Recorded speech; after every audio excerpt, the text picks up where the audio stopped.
Hello, जय Hind everyone. बड़े दुख की बात है, हमारे नौजवानों के फ्यूचर के साथ खिलवाड़ किया जा रहा है। ये खिलवाड़ एक बार नहीं बल्कि बार बार किया जा रहा है। जैसे आप देख सकते हैं, फाइनेंस अकाउंटेंट के जेके पीएसआई के पेपर में स्कैम हुआ। ये एक बार नहीं बार बार हो रहा है। कहीं ना कहीं ये हमारे एडमिनिस्ट्रेशन की कमियों की वजह से हमारे नौजवानों के फ्यूचर के साथ खिलवाड़ किया जा रहा है। और हर माँ बाप का एक सपना होता है कि उनका बेटा जो है गवर्नमेंट जॉब ले और अपनी लाइफ को सेटल कर पाए। उसके पीछे बहुत सारी सेक्रीफाइसेस होती हैं और उनके माँ बाप की, जो अपने बच्चों को प्रिपरेशन करवाते हैं, और उन बच्चों की भी बहुत सारी जो है मेहनत होती है उस एग्ज़ाम को क्रैक करने के लिए, रात दिन एक करके, क्योंकि पूरी फैमिली का भरोसा उन पे होता है कि वो एक गवर्नमेंट जॉब लें, और वो बच्चे को पैसे देते हैं। तो वो मतलब उसका मतलब मेहनत करता है, उसलिए रात दिन एक करता है, मेहनत से अपने अच्छे खासे मार्क्स स्कोर करता है। लेकिन बाद में ये पता चलता है कि कुछ स्कैमर की वजह से उसका मेरिट लिस्ट में नाम नहीं आया। ये बहुत बड़ी शर्मिंदगी की बात है हमारे एडमिनिस्ट्रेशन के लिए भी, क्योंकि उनकी कमियों की वजह से हमारे मतलब स्कैम होते हैं। उनकी सिक्योरिटी टाइट ना होने की वजह से ये स्कैम होते हैं। ये यहाँ पे कुछ ही बच्चे 8-10 शो किए गए हैं, लेकिन वो जो स्कैमर होते हैं वो ज़्यादा से ज़्यादा बच्चों को मतलब पेपर दिखाने की कोशिश कर सकते हैं, ताकि उनके पास ज़्यादा से ज़्यादा अमाउंट इकट्ठा हो पाए, क्योंकि वो पैसे की ही लालची होते हैं, इसीलिए वो स्कैम करते हैं। ये एक बंदा नहीं होता, ये बहुत सारे बंदे होते हैं।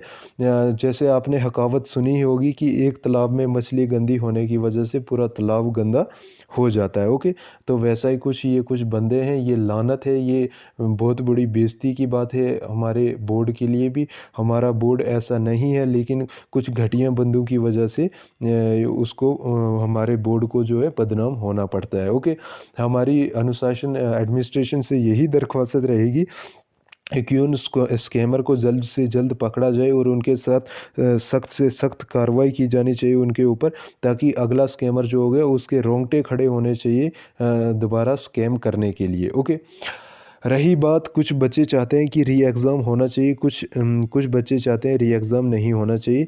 देखिए, हमें यूनिटी में पावर है। हमें हमेशा सच के साथ, जो मतलब अच्छी चीज़ है उसके साथ खड़ा होना चाहिए।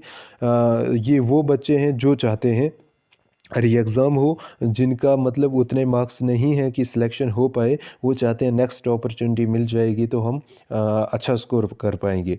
लेकिन हमें उन भाइयों के बारे में भी सोचना है जिनके मेहनत से अच्छा खासा स्कोर किया है, तो वो उनका मतलब दोबारा पेपर देंगे। प्रोबेबिलिटी रहती है कि 5-10 नंबर कम भी हो सकते हैं, ज़्यादा भी हो सकते हैं। कम ये सोचते हैं कि कम होंगे तो फिर उनका मेरिट लिस्ट में दोबारा नाम नहीं बनेगा। तो इसीलिए ये चाहते हैं कि री एग्ज़ाम नहीं हो। ओके, अच्छा, प्रोबेबिलिटी यहाँ पे हमारे महारथियों ने जो है 70-80 मार्क्स का गैप दे दिया। 5-10 नंबर का गैप हो सकता है, इतनी प्रोबेबिलिटी होती है, इतनी नहीं होती है। ये सरासर स्कैम हुआ है, दूर से नज़र आ रहा है। प्लस जो है, आपको पता है पॉइंटों में भी मार्क्स जो है कितने मायने रखते हैं सिलेक्शन होने के लिए या ना होने के लिए। ओके, तो मेरी आप सभी एस्पिरेंट्स से दरख्वास्त यही रहेगी कि आप जो अपना काम कर रहे हैं, आप उसमें बिज़ी रहें। आप तैयारी जो कर रहे हैं वो करें, क्योंकि आपने बात बोल दी है, हमें अपनी सरकार तक पहुंचा दी है। हम सरकार को इसीलिए चुनते हैं कि वो हमारी जो बात है उसके ऊपर बातचीत कर पाए।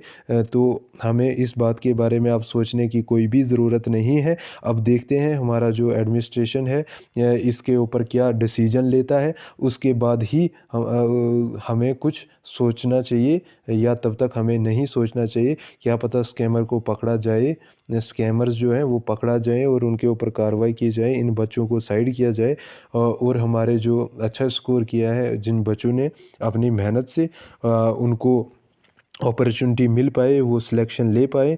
अगर ऐसा नहीं होता है तो ज़रा वो डिसीजन क्या देती है, तब तक हम कुछ नहीं बोल सकते।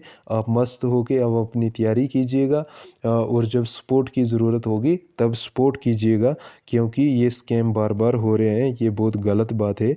ये हमारे एडमिनिस्ट्रेशन को भी इन गलतियों को सुधारना चाहिए। ओके, थैंक यू, जय हिंद।